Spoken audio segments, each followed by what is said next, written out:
Hello again, and well done. You've made it to the last chapter. Thank you for joining me all the way through this novel up to chapter 12.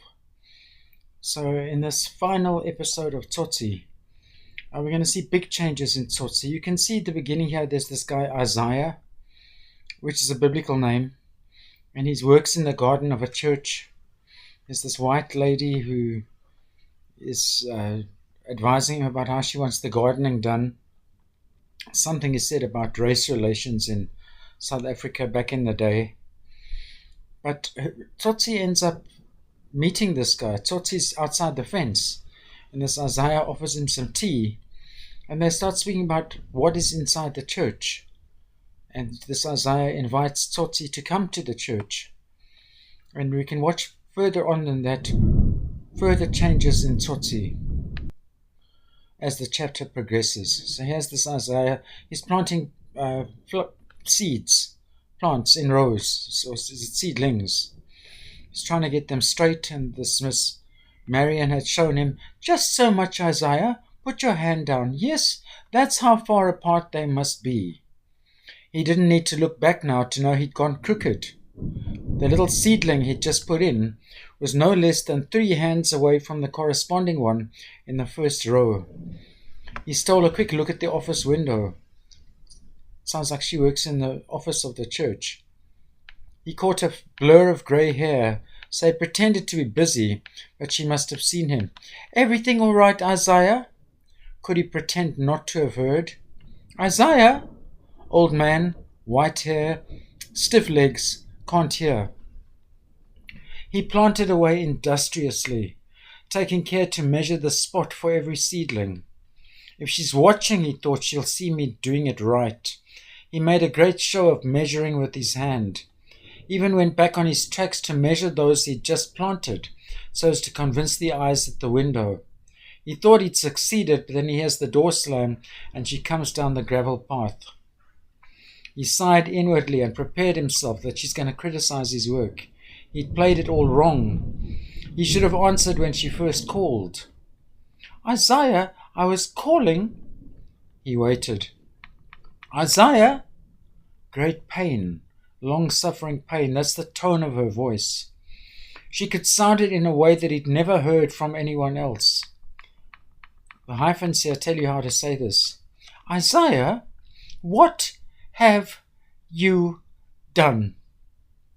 If you hadn't got used to the white, powdery face and thin lips, and heard only those words, you would have thought tears were coming. Maybe I didn't read it right. It's "what have you done?" Isaiah knew better. He got stiffly to his knees and took a quick look at the face before dropping his eyes. The same complaining little smile. "Isaiah," the smile was no effort on your part. "Yes, look what you've done. Now tell me, aren't you a naughty boy?" Back in apartheid, it was very insulting for people to call grown men boy. Yes, a naughty boy, and you can take that as being patronizing. "Now I did show you, didn't I?" "Yes, Miss Mary." Her name's Miss Marriott, but his inability to pronounce the last syllable of her name had a strange, disturbing effect on Miss Marriott. "1 hand apart." "Yes, Miss Mary." "Marriott." Everyone else can say it, Isaiah. "Now about this." Isabel Marriott turned away, and he followed her down to the bulge. "Good gracious me. Just look at that, will you? What were you thinking of when you did that? There's enough space there for a chrysanthemum, isn't there? You'll have to take them out, Isaiah." "Yes, madam." "All of them?" "Yes, every one." So she waits, and he decides he doesn't like the white, powdery smell of Miss Mary, that it's repellent. "Every one out, measured properly, and then planted again." And he thinks, and her shoes. Where did she get those shoes? And remember, 1 hand. Her legs were like broomsticks. "Well, get to work, you naughty boy." So he goes back to his work, and she's still standing there watching and complaining. "Gentle with the roots, Isaiah. They're delicate little things, and we don't want them to die, do we?" Pause. "Do we, Isaiah?" "No, madam." "Well, if you do it that way, they will." "Oh, dear." There you go and do it again. Here, let me show you. That was the worst of all the unpleasant things that could happen when she was around. She was going to show him. She was going to get down on her knees beside him on the earth and touch his hand with her thin, cold fingers and show him. It never worked because he either closed his eyes or turned his head. Once when she'd done that, Isaiah had accidentally looked down her dress and seen the flat white breasts with nipples the size of a tikkie or 10-cent piece. Another time she'd farted. Since then he'd never liked being in any intimate proximity with her. Are you watching, Isaiah? Yes, madam. Now, were you doing it this way? No, madam. Oops. Then why weren't you? He knew when to say nothing at all. You know something, Isaiah? God, she was now busy with her third plant. I sometimes think you don't want them to live. She said this solemnly. Look at this little fellow. Do you think he could live with all his roots sticking out like that? No, madam. Then why do you do it? Sometimes I think you're just a naughty boy. So she gets to her feet, and finally she leaves him. So he works for an hour without a break. He straightened round the roses. A few minutes passed, and then he was out of sight of her window and could settle down to an uninterrupted reverie or dream on that most provocative of thoughts, the white man. And here comes the priest. Is he coming now, or is he just being mentioned? Oh, yes, she taught him how to weed the church garden and plant seedlings. And the priest, Father Ransom, taught him to ring the bell. And that's important because he's going to discuss that with Tsotsi. So he'd gotten a job as caretaker boy to the church. He was weeding the garden, and Father Ransom, seeing him, had come up to him. What's your name? Isaiah. You're a Christian then? Yes, boss. Father Ransom, Isaiah. In other words, he doesn't want him to call him boss. Father Ramsey? That's right. How'd you like to ring the bell, Isaiah? Me? Yes, would you? Me? Right, there's a service tonight. Be at the door 10 minutes before 7 o'clock and I'll show you. That night, 10 before 7. Pull this rope, Isaiah. Go on. Isaiah gave it a tug. Nothing happened. Harder. He tried again and the bell pealed or rang on one note. Do you believe in God, Isaiah? Yes, Father. Deeply, I mean. Do you believe in God a lot? Yes, Father. Well, Isaiah, the ringing of this bell is to call all the other people to believe in God. Remember, some are lazy and don't want to hear. Now try. Ding, dong, dong, dong, dong, dong. Ding, dong, dong, dong. That's all there was to teaching and learning, how to ring the church bell. But Miss Marriott and her words, well, he'd had her this morning again. This way, that way, too much, too little. Naughty boy, why don't you listen? When will you learn? All of the time standing on two legs as thin as broomsticks and those strange black shoes.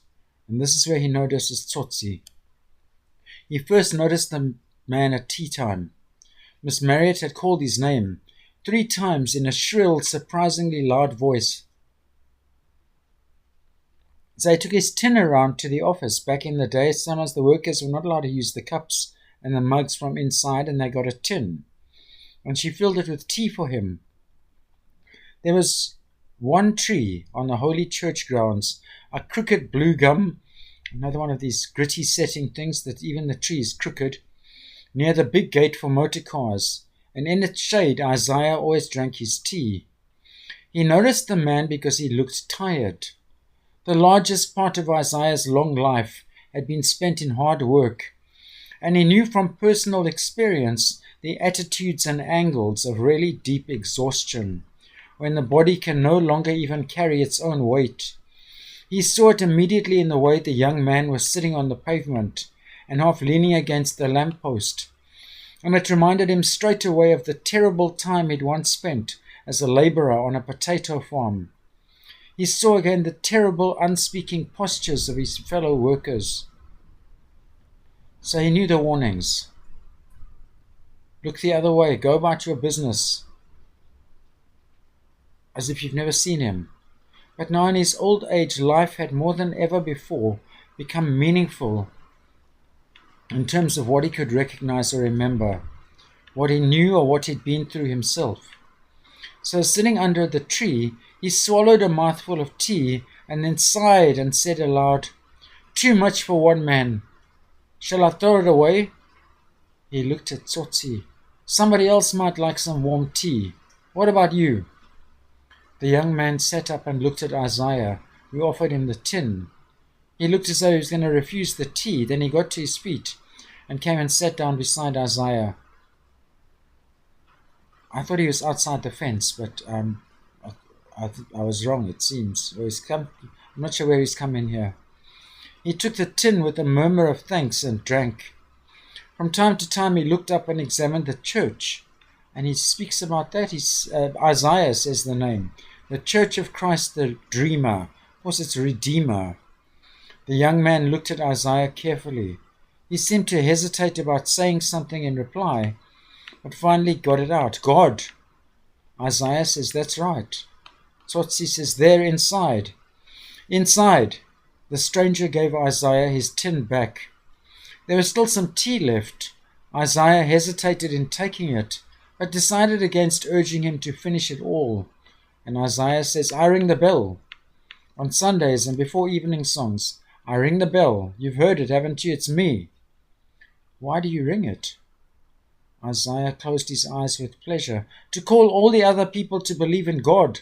Some are lazy, you know, and don't want to hear." When he opened his eyes, he was surprised to see the expression on the other man's face. He was visibly fighting against exhaustion, blinking very quickly and hanging onto Isaiah's lips, as if what they had to say was of profound or deep importance to him. Miss Marriott calls, "Isaiah, have you got all the marigolds in, Isaiah?" "No, Miss Mary." "Oh, is this your friend, Isaiah? You know we don't allow strangers in the grounds," she says to Tsotsi. "What's your name?" He got up and walked out of the gate without even acknowledging her presence. "Who is that man, Isaiah?" "I don't know, madam." "Well, please tell him that this is not a park, but church grounds, and that he's welcome to pray. In fact, we want him to pray. Come to me when you've got in all the marigolds." She goes back to the office. He goes back to work, and then Tsotsi comes back to the fence. "Have you been inside?" he asked Isaiah. Isaiah says, "What do you mean, man? I ring the bell, I told you. On Sundays and before the evening songs." "Inside, just there by that door, the rope is hanging there." "What's inside?" "The organ, the music, you know, all the seats and the candles, and Jesus Christ on a cross." "Jesus." Isaiah says, Inside there on the cross." The young man sat down on the pavement, and they continued their conversation through the fence.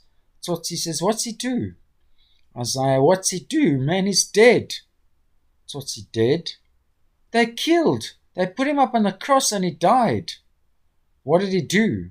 "His father sent him." "Who's that? God?" Tsotsi says, "Yes, tell me about God." "Why are you asking these things? Why do you look so tired?" The young man took his time in replying. "He's got something to do with me." "Tell me about God, old man." So Tsotsi's thinking God has been responsible for some of the changes in him. Isaiah, enjoying himself, says, "God made the world. He made everything. You, me, this street, everything." Tsotsi, "Go on." "Well, let me see. Once it started raining too much and the water rose higher and he feared for everything. So he saved it by putting everything in 7 days and 7 nights into a big boat, which was built under the care of a man called Moses. Of course, he's getting it wrong. That's Noah, who we call the Good Shepherd, who sailed that boat into the promised land. Later, Maria and Joseph gave birth to Jesus." "Is that all?" "That's as far as Holy Father Ramsey got. He tells a bit each Sunday." Isaiah noticed with despair that he'd forgotten about his hand and that the row had gone crooked again. He crawled back on his hands and knees to where it went crooked. The young one followed him on the other side of the fence. Tsotsi says, "Where is God?" "Everywhere. Mostly inside there." Isaiah indicated the church. "What does he want?" The old man thought about this for a time. For people to be good, to stop stealing and killing and robbing. Why does he want that? Because it's a sin. What's a sin? Robbing, stealing, and killing. What happens if you do that? Okay, Lord Jesus Christ will punish you. You done these things? What do you mean punish? Give you hell. Kill you? Maybe. The young man went away after that, and Isaiah thought he was gone for good. But he came back a few minutes later to say he's curious. When do they sing again? Tonight. I ring the bell tonight at 10 minutes before 7. Why don't you come? Me? Come, man, and join the singing. Me? I'm telling you, anybody can come. It's the house of God. I ring his bell. Will you come? Yes. So Tsotsi agrees to go. Listen, tonight, you hear? Listen for me. I will call you to believe in God. There's a change in the way Tsotsi feels. The little gap is to show he's left the church now. His body felt unusually light. Walking was no longer the weight of his legs coming down on the hard, resistant earth, but a sensation of drifting, as if the shimmering noonday heat was running in the streets and carrying him along with it. A warm wind came scuffling around the corners with clouds of dust. He'd passed beyond even feeling the sting as the grains of sand whipped into his flesh. He only closed his eyes, but not tightly. The illusion of moving without touching the ground was even greater when he opened his eyes again. The buoyancy, or the feeling of floating, was spreading beyond himself. There was no longer any weight to the baby he was carrying, wrapped up in his coat. Other people crossed his range of vision in a seemingly effortless motion. Looking up, he thought he saw rooftops lifting off the walls and drifting away into the white sky. Another wind swept through him, and he closed his eyes.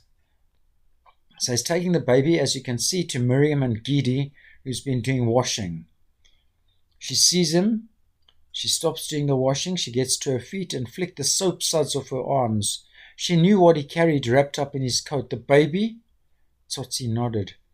Miriam turned away, and he followed her into the room where she took the baby out of his coat and put it down on the bed. What's wrong? Tsotsi says he wasn't hungry.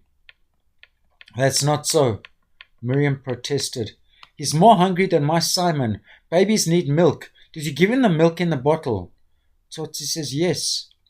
To his own ears, his voice seemed to come floating from a long distance away. I gave it to him. He threw it up. She starts dealing with the child. She knew exactly what to do, and she's confident about it. She says, have you got any money? Money? Boston? Sour milk and bread. He spent his money to get food for Boston. No money. He heard the chink of coins in a cup, and then her bare feet on the floor as she crossed the room. She was gone for about 10 minutes. In that time he looked out of the door at the tub of washing. Tsotsi found a bucket of water in one corner and a mug beside it. He took a deep drink and went back to his chair. She comes back with a small bottle. This dark brown liquid, stirs it into water. Medicine for the stomach. She fed it to the baby in spoonfuls, and after that she gave him a feeding bottle full of milk. A man doesn't know, she said. About babies, there are things a man doesn't know and can't do. What's the matter with you? Nothing. Your eyes. He waited for her to finish. You look tired. He shrugged his shoulders. She says, have you eaten? I've got some bread here. She didn't wait for an answer. Tsotsi took one of the slices smeared with dripping with fat that she put down before him. After that, she went and checked up on the baby. He was still drinking. Miriam sat down beside him on the bed and spoke from there. When I first saw this little one, the baby, David, and I knew what you wanted from me, it was worse than if... He was listening. You know, she said. I know. And what she's saying is when she saw how the baby was so dirty and neglected, the idea of breastfeeding the child was worse than the idea of being raped. It was worse than that because I got a man. My Simon's got a father. Only we don't know where he is. His name was Simon too, and I've been looking for him for a long time. But he's just gone. So instead I find this little baby David one day in your room. And when I knew what you wanted, you know what I thought? I thought you wanted to rape me. But what I want to say is this. I was wrong. Milk goes sour, you know. Mother's milk goes sour too. That's when she didn't want to feed the child. She was being stingy, she feels, with her mother's milk. It was going sour because Simon's taking food now and I got more than I need. You understand what I'm saying? Tsotsi nodded. So it was wrong to keep it, you see? I mean, to want to keep it, because you can't, can you? You can't keep everything without it going sour. That's how it was with me. And that's what this little David taught me, you see? So the baby taught her something, as well as teaching Tsotsi something. You see, I don't think Simon's coming back. I think my man is dead. It was out. She said it. I think he's dead and buried somewhere. I'm thinking these days that it's almost sure he's dead. Simon is dead. Dead. She looked at the baby. He had finished his milk. She rocks him. But this doesn't interrupt her chain of thought. She picked up where she'd got left off. So Simon's dead, but I got my baby and this little David too. It's hard times, but I'm doing washing. And my brother gives me something each week and I manage. I mean, we got to live. Little David, he's got to live. Anyway, Simon must, and me too, even you. We just got to live. Tomorrow comes and you got to live. Tomorrow comes, Tsotsi thought, and little boy has got no father. And his mother never came back. And anyway, he didn't remember. But tomorrow taught him that he had to live. She was right. She waits at the doorway, and when she speaks again, her voice was calm. And the emotion that had been trembling under it had passed. You are tired. You can rest here if you want to. So their relationship is growing. She goes to the yard and carries on doing the washing. And this is just all about the washing. She's clearing the line. Tsotsi went to the bed and looked down. His baby was awake, but lying quite still. He felt Miriam come up behind him. You want to take him? Please don't. Why not? Not ever, please. Is there water? She gave him a mug. When will you be back? Sometime. Where are you going? Ding, dong, dong, dong, dong. Ding, dong, dong, dong, dong, dong. Does that mean he's going to church? Tsotsi did not yet trust her sufficiently to leave the baby in her care. By nightfall, he'd returned the baby to the ruins. And he wakes up late the next morning. He'd slept long. It was a new day, and what he'd thought out last night was still there inside him. Only one thing was important to him now. Come back, the woman had said. Come back, Tsotsi. She wants him to come back. I must correct her, he thought. My name is David Madondo. And that's a big change in Tsotsi. He doesn't want to be called Tsotsi anymore. He wants to use his real name. And here's another big change. He said it aloud in the almost empty street and laughed. The man delivering milk heard him, and looking up, the man delivering milk said, Peace, my brother. Peace be with you. David Madondo replied, and carried on his way. That doesn't sound like Tsotsi. That shows a big change in him. Has God come into him? He's found a woman. Things are coming right. He heard the bulldozers and saw the dust a long way away. It was a strange noise, and he'd been hearing it for a long time. When he turned the corner and saw them, he stopped and stared. The slum clearance had entered a second and decisive stage. The white township had grown impatient. The ruins, they said, were being built up again, and as many were still coming in as they carried off in lorries to the new locations or in vans to the jails. So they'd sent in the bulldozers to raise the buildings completely to the ground, and R-A-Z-E means to take them down to the ground, destroy them. And of course he knows who's in the ruins but the baby. He started running from the bottom of the street, and halfway up he started shouting, No! Stop it! Stop it! People stopped and watched him pass, and because of the look in his eyes, turned and followed him. A few cried, Stop! with him, but not knowing why. He jumped through the ruins, leaving the others behind because they weren't going in there, and because of the noise and the dust. Those who were inside, waiting with sledgehammers behind the bulldozer, they did not see or hear him. They were watching the wall, and it was with something like sadness because they all remembered Marabatsi, that large lady for whom they had to demolish the walls around the door. He got there with seconds to spare. He had enough time to dive for the corner where the baby was hidden before the first crack snaked along the wall and the topmost brick came falling down. Time enough even then to look and then finally to remember. And I'm not sure what he remembers there, but I suppose there's a number of things it could be. Then it was too late for anything, and the wall came down on top of him, flattening him into the dust. They unearthed him minutes later.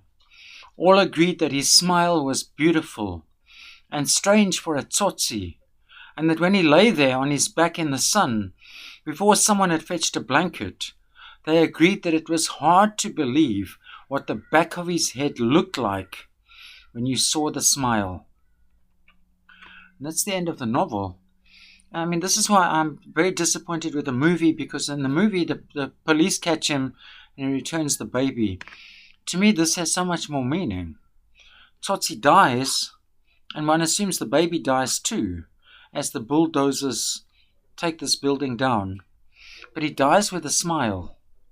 And I always ask my students, what's the reason for that smile?